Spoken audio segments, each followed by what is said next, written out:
Buddy, I'm Mike Maholchic. I'm the new president of Hyperacusis Research Limited. And I want to thank David Treorgy in particular, and John Wallace and Ivor Juster, who worked on preparing this meeting for all of you. Before we get really started, we'd like to learn more about the people who are in this meeting. So we're going to ask you to participate in a Zoom poll, and I think John Wallace will explain how it's going to work.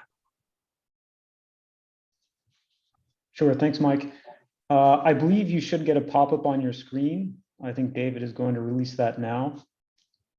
But if you do not, there are options on, and it's popped up there, and I'll get back to that in a second once I answer.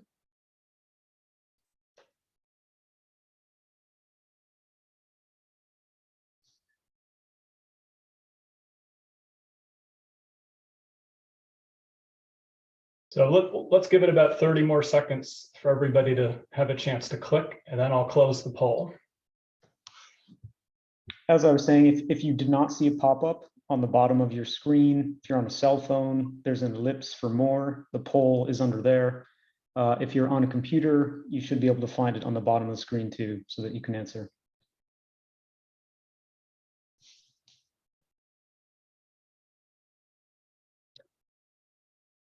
Okay, that's 30 seconds and almost everybody has answered. So I'm going to go ahead and close the poll and the results should pop up for everybody.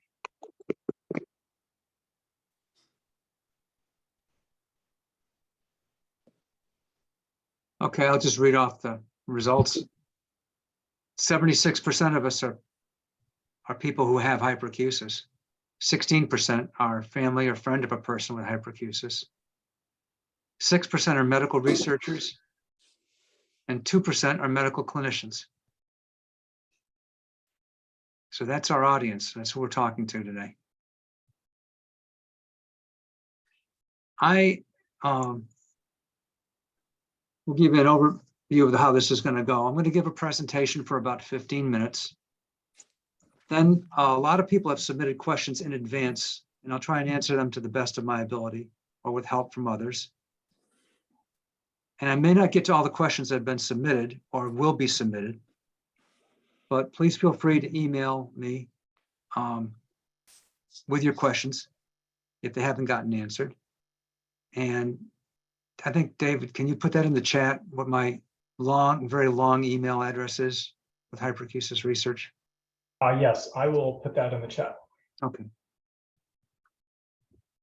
Some questions might be very specific and very personal, and I want to do my best to protect privacy. So those questions might not be answered for the group.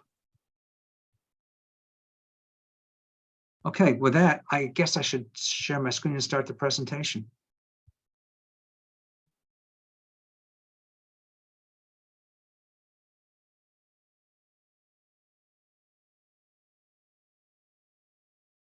All right.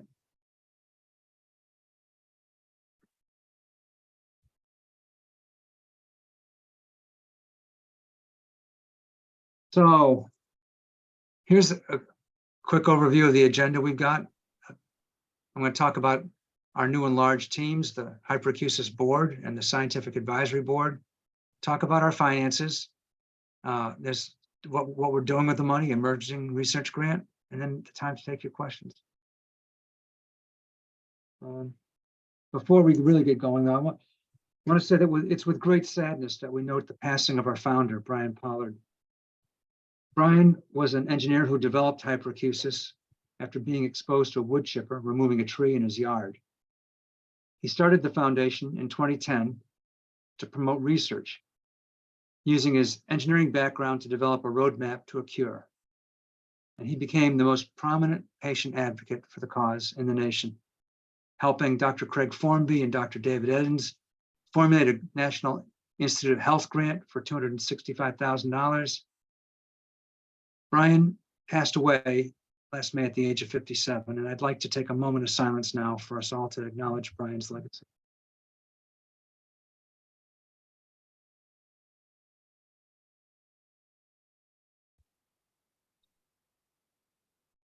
Thank you, Brian. And to honor his memory, please consider donating your ears to science by signing up for the Temporal Bone Registry at the Massachusetts Eye and Ear Infirmary, so scientists can further their knowledge of hearing disorders. And we'll put that link up on the chat too.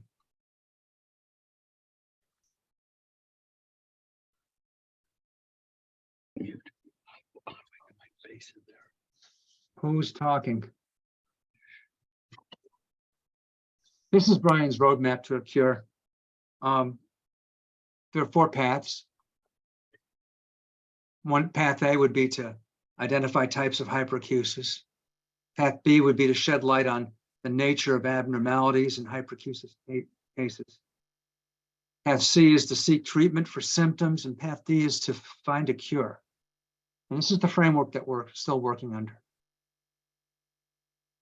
There'll be a discussion at the February 2023 midwinter meeting of the Association for Research in Otolaryngology entitled Hyperacusis, Diversity in Cause, Expression, and Advocacy. And we will include a presentation on a hyperacusis device developed by Dr. Edens and Dr. Foreman. There'll be a discussion session between various researchers and patient advocates during the conference. So looking forward to that. Here are some changes to our board. We've got a lot of continuity, but 2 new members. Dr. Steve Barad, MD, he's a director, and he's a liaison with the Scientific Advisory Board. And David Tuorgi, who's, I put down director and webmaster, and he does so much more. But yes. I thought he should be on the board, and he's been invaluable. Our Scientific Advisory Board, we've revamped a little bit. Ivor Juster, MD, has agreed to serve as the chair of this. So there's a little bit more structure. They meet on a regular basis, and they have a little bit more responsibility, and they have some new members. Dr. Richard Salvi stepped down after many years of service, and we want to acknowledge his contributions. But the people whose names are in yellow are the new people. Sarah Theodorov, Inga Pali, Ben Auerbach. And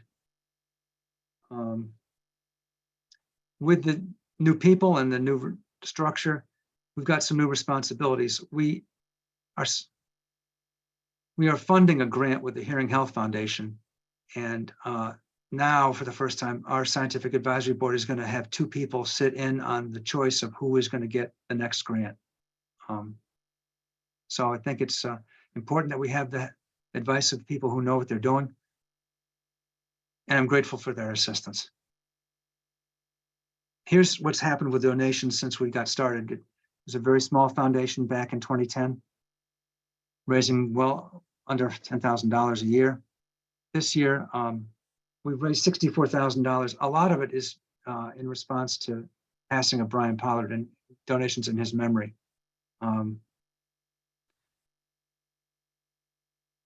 But it enabled us to increase our pledge to the Hearing Health Foundation from $35,000 to $50,000 per year.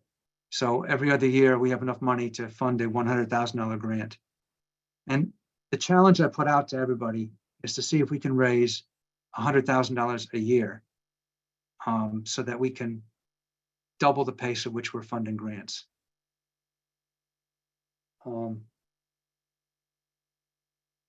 Over time, this is one of the reasons I wanted our Scientific Advisory Board to be involved in the promotion of and the selection of a recipient for an emerging research grant. There was one year, 2020, when there was no one applied that was worthy, so no grant was given out that year. And that's the situation. We really need more research. We don't need years when no grant gets awarded. Okay, I just wanted to include a slide talking about what our current emerging research grant recipient, Megan Wood, is doing. And I've asked her a couple times, and she's been very helpful boiling down what she's doing into simple English. Now I got it down to like 2 sentences and a very pretty diagram. Megan, if you want to say something at this point, I'm happy to cede the floor to you. Sure, I can try. My son is very active, so we'll see how he does. I forgot to Um, say, congratulations, Mom, on Oh, thank you so the much. birth of a new son.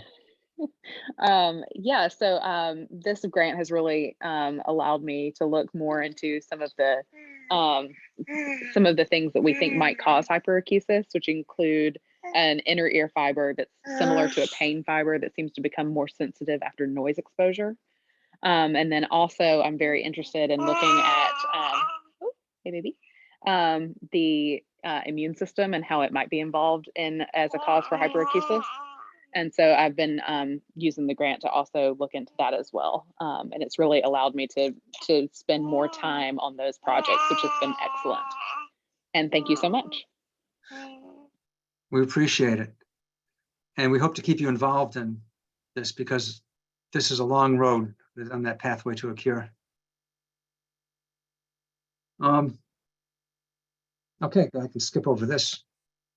Here's our goals. We basically have goals for fundraising. I got the challenge of raising $100,000 a year.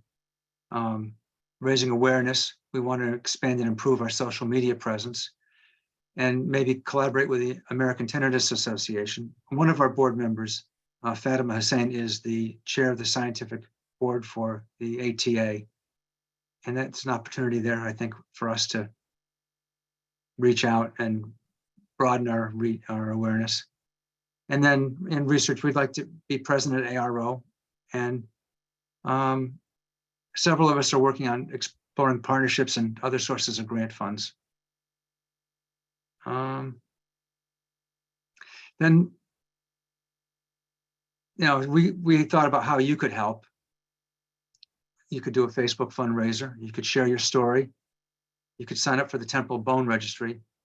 And the thing I added was you can get diagnosed with hyperacusis if you have it. There is an international code of diagnoses, version 10, which is commonly used now. Hyperacusis, it has 4 subcategories: right ear, left ear, bilateral, or unspecified. I happen to have data from a large national insurer, and I thought it would be a shame if I didn't query it to find out how many diagnoses of hyperacusis there were in that data. And there aren't very many. But this data is, all the names are taken out, all the personal information is taken out, and the Center for Medicaid and Medicare will make that available to researchers to look at. And so the more people that are identified as having hyperacusis, they could start studying other trends. This is basically what the company I work for does for a living. It manages care of people, and so it looks at the people who have,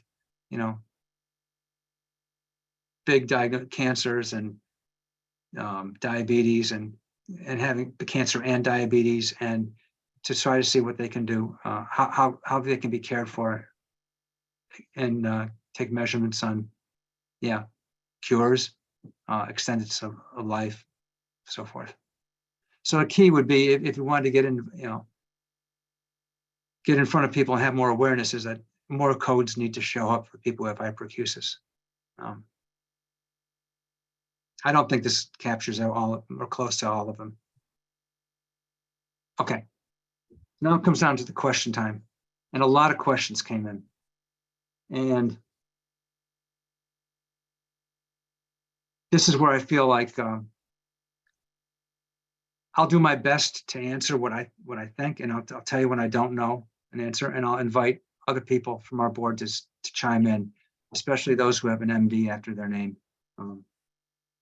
But here's the questions that came in. This question came from Maura Black. She heads up the group support for pain hyperacusis, and she said she wanted to go first, and I let her go first. She wanted to hear, in my words, what I saw as the most promising avenues of exploration to find a cure for pain from sound.